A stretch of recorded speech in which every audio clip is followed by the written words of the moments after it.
All right, everybody, this month on the Home Building and Remodeling Show, this is the month of paint. All you paint contractors can get excited because we're talking directly to you.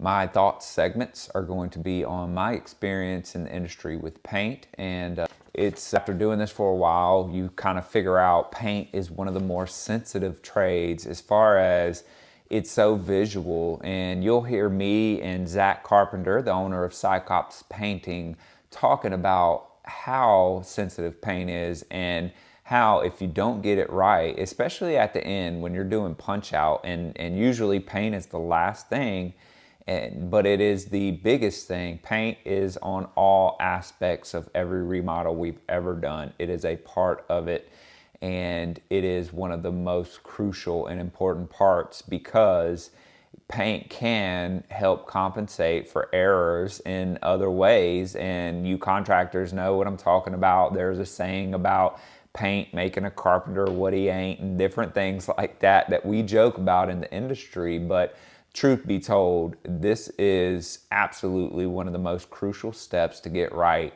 because it is the most visual. Besides your trim carpentry and your tile, paint is one of those cosmetic touches that you just cannot let slide. You really want the best of the best doing it. You want to make sure that it is correct. That's where you're gonna run into the most problems on your punch list. And so what we've done is come up with 10 tips for you to increase revenue. And we're focusing on these tips to increase your revenue, but also just to increase your effectiveness as a paint contractor. And again, I run remodeling company, home building company, interior design company, but I have professional painters that work for me that are very knowledgeable. And you'll see Amber and you'll see Justin as we're putting out the how-to videos, but also I just keep myself associated with high-quality painters, and I'm always learning. I may say something wrong, we may say something wrong on the show, but you know, what we're trying to do is educate people about our industry. We do the how-tos, we do the show for a reason, and paint is crucial. So let's jump right in with the 10 tips to increase your revenue as a paint contractor. And number one of the most crucial, I've done plenty of shows about niches, but the number one thing you can do to increase revenue as a paint contractor is to specialize in a niche. A lot of people think painting is one of those things. We run into it with clients all the time. Hey, I can just paint the walls myself. Don't quote painting. We'll handle the painting part. Well, we don't even offer that. If they're not going to let us paint because of the results of, unless they're a professional painter, then we'll let them do it. But paint puts the finishing touches on most work, and so it's super critical. And for you as a paint contractor, you want to specialize. All that to be said is you want to specialize in a niche, because if you're just a general painter, that's fine. You can probably get by with painting any and everything in residential and commercial applications.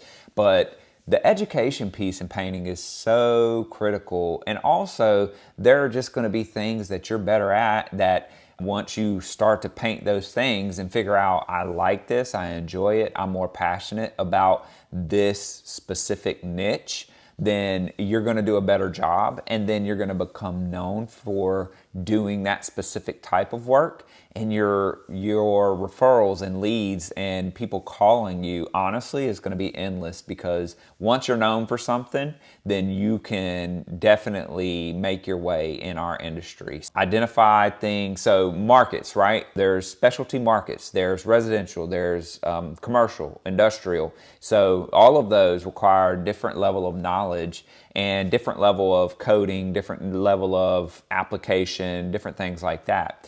Once you figure out what you want to do as far as what specialty area, as far as residential, industrial, or commercial, then even marine, around here, we live on the Gulf Coast, marine painting, coatings, and things like that are a big deal.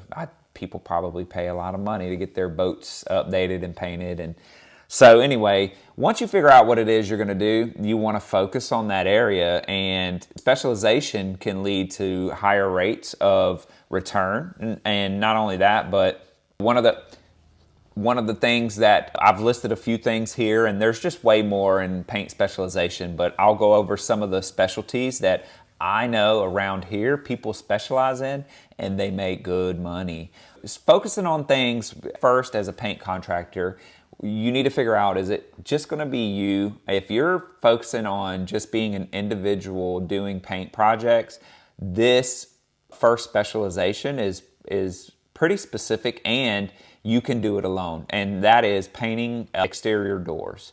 There is a big push in the market, painters use this, to have a different color front door and whatever style is in, whether it's the bright yellow or red or whatever, people want their door painted. It is one of those visual aspects of the home that give it curb appeal, and people really want their front doors to be taken care of. Now, there are a couple of different things about just painting front doors. First, you can ruin a door, especially a high dollar door, wooden door that requires a certain level of knowledge to be painted. You need to make sure you know what you're doing. And again, that goes back to professional development and learning the trade the right way as a painter. But that is definitely something that you can do, is paint doors as an individual contractor, and you will get tons and tons. Every house has a front door, and a lot of people are looking to make an impact statement with that door as far as curb appeal. Painting exterior doors, and it could be front, back, I just say exterior, but front is the most prevalent, that people want their front door to be done right, look good, refinished, and it creates repeat work because the front door is going to get weathered, and no matter what you do, whether it's a wood door, a true wood door, a composite door, a metal door, all of those doors are going to have to be either refinished and restained or repainted at some time due to exposure to sun and exposure to the weather. The number one specialty when I'm talking about specialized in niches is, I think, as an individual contractor, would be front doors. You can make your way on just front doors alone. The next thing I looked at was cabinets. I know a couple of people, shout out to Peggy and shout out to Devin, who are local here. Hopefully they're listening, or they have listened before. But anyway, they are individual contractors who only focus on cabinet refinishing. And that's a big gig around here. There are a lot of people who want to repaint or change the color or update their cabinets, and sometimes it is more cost effective to refinish as far as painting, restain or change the color, and you really want someone who knows what they're doing that can take care of just doing the cabinets. And they focus on their tools. They focus on the proper way to mask off and seal surfaces so that they don't ruin other aspects of a kitchen or a bathroom or wherever these cabinets can be. Some of them focus on furniture painting too, dressers and things like that. But anyway, there's a proper way to do it, proper technique. That's another specialty that you can focus on as an individual and make your way. We typically sub out our cabinet work when we're doing remodels or in new construction. Our painters now can do it. If it's a larger cabinet job, say, more than 30 doors, we're probably gonna use one of our local subs who only focuses on that because we want it done right. And that's another specialty as an individual contractor that you can focus on and make your way in. The next one would be wallpaper. Wallpaper is a beast, and I know that anybody who is watching this that's a painter especially is going to tell you, well, if they don't focus on the wallpaper, there are a lot of painters who stay away from that stuff. We've had our issues with it in the past. Either do you paint over it? Can you paint over it? Yes, you can, but you got to do certain things to be able to do it. It's tough to get off of the wall. The best thing to do is to remove it and then do the paint. There's just so many different ways that you can mess that part up as far as just removing it and then not having the knowledge on how to remove it correctly, fix the wall back after you removed it, and then install new wallpaper. There's a lot. So that's a very specific, we have in our area one really good person at it, and that's all she does, and that's all she focuses on, and she is the go-to wallpaper person, and she stays booked out and stays busy because she's really good at it. That's wallpaper. I do not like wallpaper. I know a lot of you may do it, but I'm telling you, it's so easy, especially now with the patterns and everything, to mess up. That's that. And then the other one I put after that was decorative painting, right? Murals and what they would say is an artist touch. So some people want, like on our building, we might have somebody come out and paint a mural. We might have somebody out to do some sort of artistic, even writing on the wall these days is prevalent, making these impact statements on the wall as a business owner or as a leader, having written word on your wall in your business is big. There's people who hand do these things and that are artists that actually paint, and that's what they focus on. They pick these individual things. These are all things you can do as an individual contractor and specialize in. Now, those are also things that you can grow beyond being an individual contractor and specialized in. And then, continuing with the niche side, you can also look at just painting residential homes, and you can realistically, there's so many avenues to go down just in residential painting. For instance, around here, we have one of the large production builders that we call them they build these tract homes, and they really need painters who are production painters. They go in, we say blow and go, and that means that they're going to go in at a certain price per square foot, and they're going to knock that thing out and move to the next. Now, those aren't your high-end, high-quality finished homes that take a lot of specialization. Those are, I can paint the walls, ceilings, and get out of there type of homes. Same thing on the exterior, and they are mass-produced, and there are painters who have crews that just do that, and they build their business around that. There's nothing wrong with that, and that's what they like to do. Also, here is our in residential, besides doing the high volume production type of painting, there is the high-end homes, the quality homes, and that is a specific niche because as a painter, you can do one home and make enough money off of that one home as compared to doing 10 of the production style homes. It really is about quality, what you use and how you do it, but that's a specific niche too, is staying in these high-end homes, high-end neighborhoods with tons of custom interior trim work, and the expectation and detail is very specific. And those houses, you've got to take your time, do quality work, and those aren't rush jobs. The clients are paying a lot of money for that custom detail and that level of attention. And that's why focusing on the high-end custom homes is I would classify it as its own thing. Not that you can't do both, but it is very hard to build systems and employees and things and be able to accommodate both. That's why I say that. You painters out there may disagree, and you may have different reasons why you disagree. So let me hear it. That's fine. That's something that I'm open for discussion on, because it is important to understand the differences in production and quality as far as painting goes. All right, that was all number one.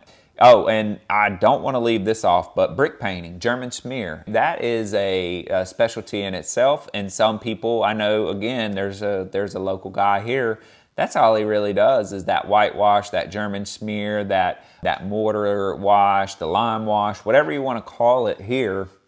We call it German smear, but that gives the house a little bit different detail, and that is a specialty, and there is a process to that. Again, that goes back to being able to know what you're going to get into, how to do it, specialize in it, and become known for it. And you're going to have tons of work, because once you pick that niche, especially a niche that's not popular, that is rare as far as being able to have the talent to do it right, and you become the go-to on that, you are definitely going to be able to grow your business as you become known. Number one was specialize in niches. Number two is invest in high quality tools and supply.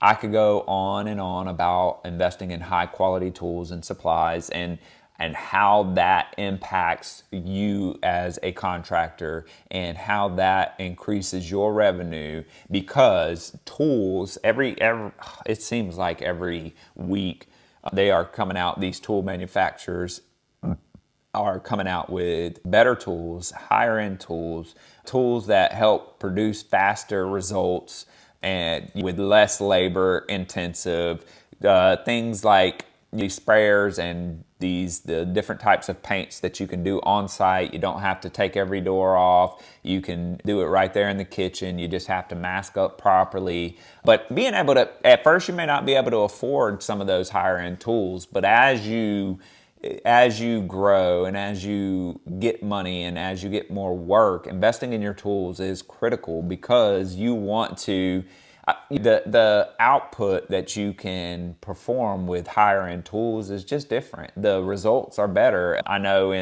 as far as on the carpentry side, the saws you use matter, and the tools you use matter as it pertains to the results of how that trim carpentry look. It's the same thing with paint. What tools, the quality of tools, the money that you put into taking care of and investing in your tools, that type of stuff will help you. It makes you look more professional when you show up with the proper tools to do the job. They know they're going to take you serious because they can see that you're investing in your craft, you're investing in your tools, you're investing in your work, and you're investing in your business by getting good tools and upgrading to better tools in the future. So that was number 2, invest in quality tools and supplies. Number 3, offer comprehensive services. This goes back to, we talked about specializing as an individual contractor. As you grow and you get more people on your team, they may specialize in different areas than you. They may qualify as a painter, right? They know how to paint. They've been doing it for years. But just like anybody else, they hone in on a very specific part of their passion, what they're passionate about. And what they do is that you might be very, very, very good at cabinets, and you may hire somebody who can paint that's very, very, very good at doors or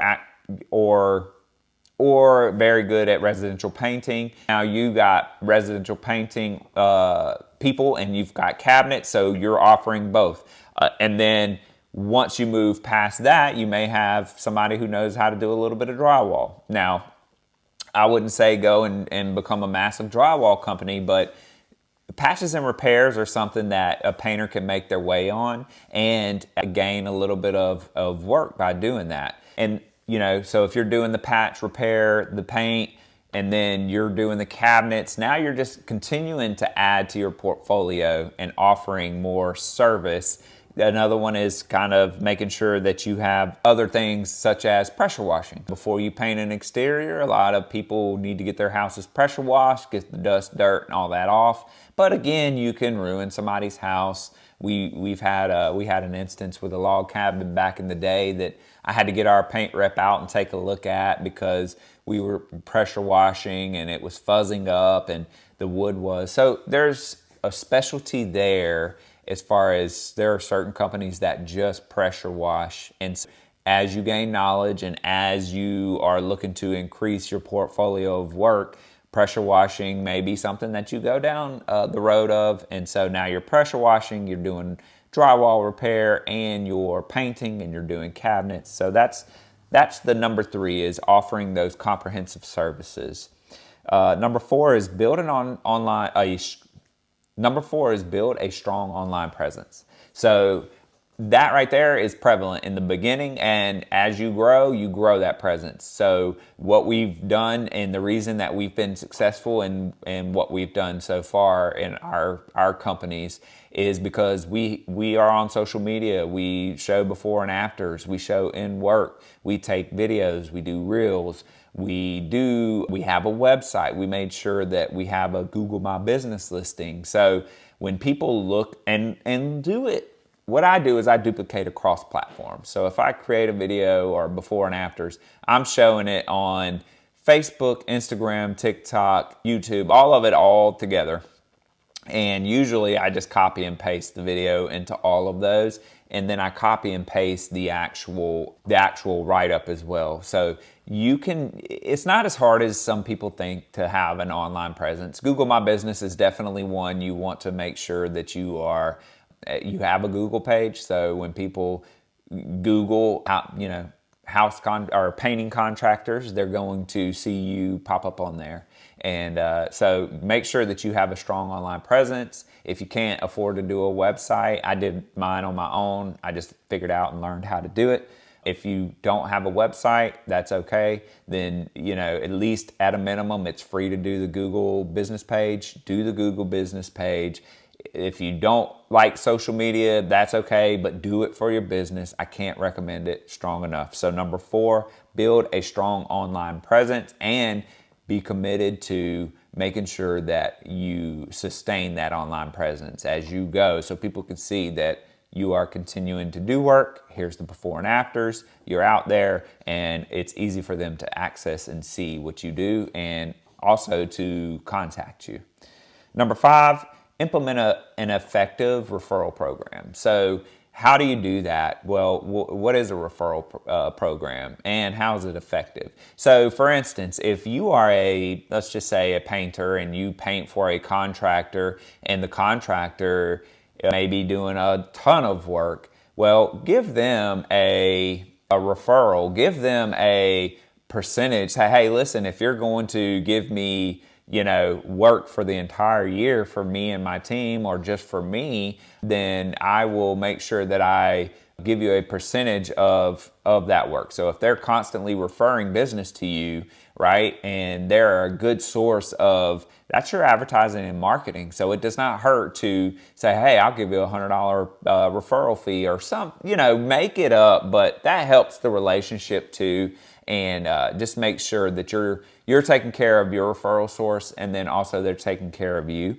And make sure that you do the same though when you are working with a good contractor and you know a lot of good contractors, or you're in a business group. I think you should definitely get into a BNI, a Business Networking International group. Look it up if you've never heard of it, but that word of mouth referral becomes more present as you do work out there in the world. The more that you paint, the more they see your paint, the more people talk about you, the more they're going to do the word of mouth referral. However, if there are opportunities and people can't find you, or, people aren't referring your business because you're not reciprocating or telling them, hey, I would like for you to refer me to people who are asking for paint contractors or painting, whatever it is, then your name should come out of their mouth first. If you are a painter and your friends are, out there, it could be anywhere, in a coffee shop or whatever, but just making sure that they know, hey, refer me, and talk to them about referrals. Hey, how does that work? How do you have a business card? How can I get in touch with you? How can I refer you if somebody is asking me about getting paint work done?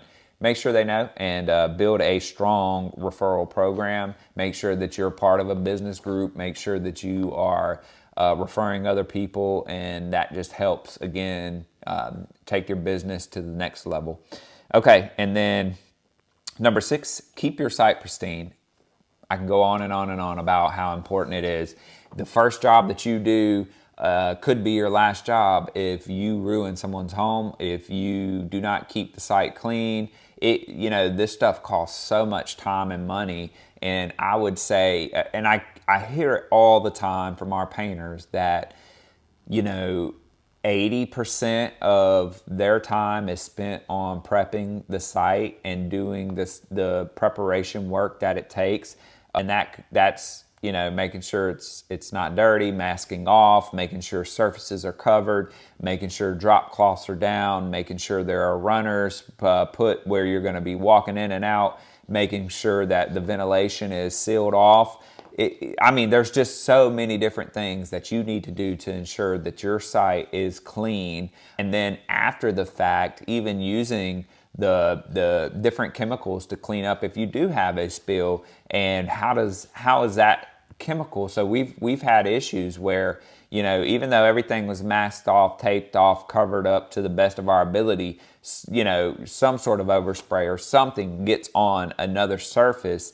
And if people have these new surfaces, new countertops, new whatever appliances in their home, and you get paint on them, they're going to feel some type of way. But how you clean and how you take care of it, it goes a long way. If you can assure them, hey, that's going to get taken care of at the end of the job, that's going to get cleaned up and it won't be an issue, then they're going to be okay. And also, like, taking the time to figure out where to wash out. I know we've had this burn us before. We had a painter that washed out in the wrong spot, and the client lost their mind, and they had every right to, because paint, it's not just as simple as rinsing your paintbrush and dumping it in an area in the grass. I mean, people are so sensitive to the environment and things, but it's just, you know, it doesn't look good. You've got, whatever color you're using all over their grass, all in their yard, in a flower bed. You may even get some splashback on a house, on some brick that just isn't going to come off. So be responsible and keep your site clean. Make sure that you talk to the client about how to, where to, and when to clean up, and let them know that you are going to keep a safe, clean job site. That will go a long way.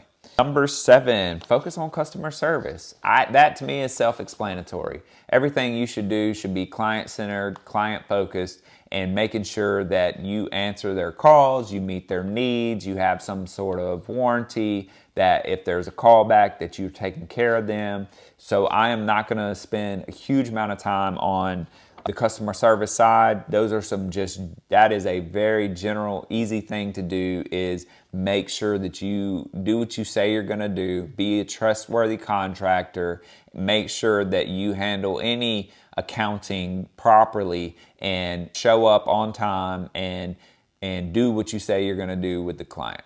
Take care of the client, be respectful, make sure your team is respectful, and the client is going to take care of you for the most part. That's number 7. Focus on customer service. Sorry. All right. Number 8, use high quality products. So we talked about using tools and upgrading your tools as you go and making sure you're using the proper tools, but using high quality paints and products, that is super important, because so we all know there are different levels of paint. There are different levels of interior, exterior. There are different levels of industrial paint coatings. There's just different levels, and cost and budget come to mind when you're talking about paint. But for the most part, you as the painter, you may not want to make a color recommendation, because that's not really your job. But as far as making a product recommendation, you as a paint contractor need to know about products. You may not be the specialist. So for instance, there are reps that work at these local paint companies that you can defer to. I recommend that if you're not a seasoned painter and you can't vouch for the paint performing the way it's supposed to. However, you need to know enough and to know what types of paint to use where. And then furthermore, the reason you need to be able to explain to the client the reason you use higher end products and paint, because it actually does matter. The coverage matters. How many coats you're going to do matters. So just knowing and using higher end products and paint does matter, and you need to be able to educate the client on that as a paint contractor. Okay, so that was number 8. Number 8 was use high quality paint. Number 9, expand your payment options. And this is one that, you know, we offer credit card payments, we offer debit card, they can call, pay over the phone. We use QuickBook Online for all of our payments and tracking as far as that goes. But you know, people being able to just have a little square for their phone, the little square card, so they can, you know, use their credit card on site, being able to pay you cash, being able to give you a check. So having a bank account as a contractor, that's for your business. If you're going to have a business instead of being an individual contractor, then you need to make sure all these things are in place. They need to be able to write you a check that you can cash. They need to be able to, you know, charge as far as a credit card, and no, is there a fee assigned to it? They need to be able to use PayPal, use Venmo. So all of these are different platforms, and they make you more accessible if the client has multiple ways to pay you. So number 9, expand your payment options. And also, so before I get off of number 9, there's financing programs strictly for contractors. There are banks who will finance projects. I don't know so much on the paint side, but could be, because some paint jobs are large jobs. So making sure that if you can offer financing, if that's a route that you want to take, then you go down that route, do your diligence, get with the right program, get with the right bank, and maybe they finance the project. So it's just another offering you can do, and that expands your payment options to the client. Number 10, critical, continuously learn and adapt. So we are doing this show, and we do this podcast, and we do our how-tos so people can expand their knowledge. We are not the know-all, be-all, and industry standard of every trade. There's just no way to really do that. What we do is I have on my team people who specialize in each trade, and I let them do the how-tos. And what we do is study and learn in the background, professionally develop things like courses, classes. The NCCER offers a paint curriculum that you can actually get certified through and get your wallet card from the NCCER. Expand your knowledge, because product is changing all the time, especially in paint. There's new products, there's new applicators. Applicators is a term my Sherwin-Williams guy uses, which is paintbrush, your rollers, different things like that. There is so much to be learned other than just on the site, hey, get that roller and roll that wall. Well, what type of roller, what type of rig are you using, what type of paintbrush? There's just so many different things that you can learn. How does paint work? Is it toxic? You know, just a lot of stuff in the education piece that matters, but also because you want to grow your business, I think education in the trades is crucial. And being able to bring somebody in that's green, completely new to the trade, and teach them in a manner that you can duplicate is huge, because as you get them trained and more up to speed and professionally developed, the quicker they'll be able to be an asset to you. So once you develop a training program that you can repeat, you are really, really going to launch your business. And so I really recommend making sure that you know where, how, and when you can get your education in the trades, in specifically paint, and learn. And it makes you talk to the clients a little bit different. It helps you to answer questions of the clients a little bit better. And I really believe in professional development. I really believe in trade schools, and I think it is crucial for you to continually learn. So number 10 is to continually learn and adapt to the new environments. So let's go through the list one final time. Number 1, specialize in a niche. Number 2, invest in quality tools and supplies. Number 3, offer comprehensive services. Number 4, build a strong online presence. Number 5, implement a good referral program. Number 6, keep your site pristine. Keep it clean. Number 7, focus on customer service. Number 8 is use high quality paints. Number 9 is expand your payment options. Number 10 is continuously learn and adapt. Thank you guys so much for listening in this month about paint.